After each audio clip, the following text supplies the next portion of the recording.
Quando eu ouço "eu tenho medo do Bolsonaro", eu respondo: eu tenho medo de ter um presidente presidiário, ladrão de merenda, invasor de propriedade privada, falsa ambientalista melancia, falso profeta, cangaceiro esquerdista, ou um muro sem posicionamento firme como o presidente do Brasil.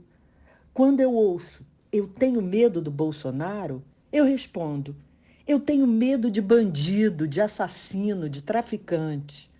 Quando eu ouço "eu tenho medo do Bolsonaro", eu respondo: eu tenho medo de sair de casa e não saber se vou voltar assassinada por um marginal com requintes de crueldade. Quando eu ouço "eu tenho medo do Bolsonaro", eu respondo: eu tenho medo de ver crianças sendo expostas à erotização precoce, tornando-se alvos fáceis para pedófilos. Quando eu ouço "eu tenho medo do Bolsonaro", eu respondo: eu tenho medo de ver alunos sendo doutrinados ao invés de formados nas escolas e universidades, tornando-se população improdutiva e inútil para o futuro do país.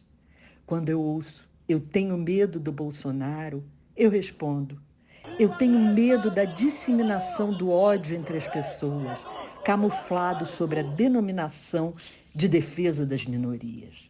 Quando eu ouço "eu tenho medo do Bolsonaro", eu respondo: eu tenho medo da legalização do aborto indiscriminado, ao invés de uso de métodos contraceptivos, ceifando o primeiro e mais importante direito fundamental garantido na Constituição: a vida. Quando eu ouço "eu tenho medo do Bolsonaro", eu respondo: eu tenho medo de uma justiça aparelhada que usa toga ideologicamente para legalizar o crime e a corrupção. Quando eu ouço "eu tenho medo do Bolsonaro", eu respondo: eu tenho medo do desarmamento da população, do desencarceramento em massa e da desmilitarização da polícia. Quando eu ouço "eu tenho medo do Bolsonaro", eu respondo: eu tenho medo do genocídio de policiais e militares.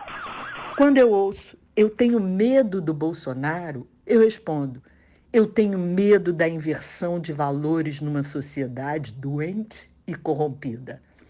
Quando eu ouço "eu tenho medo do Bolsonaro", eu respondo: eu tenho tantos medos, mas o único que não me assusta no momento é o Bolsonaro, porque o único que tem combatido com veemência a todos os meus medos.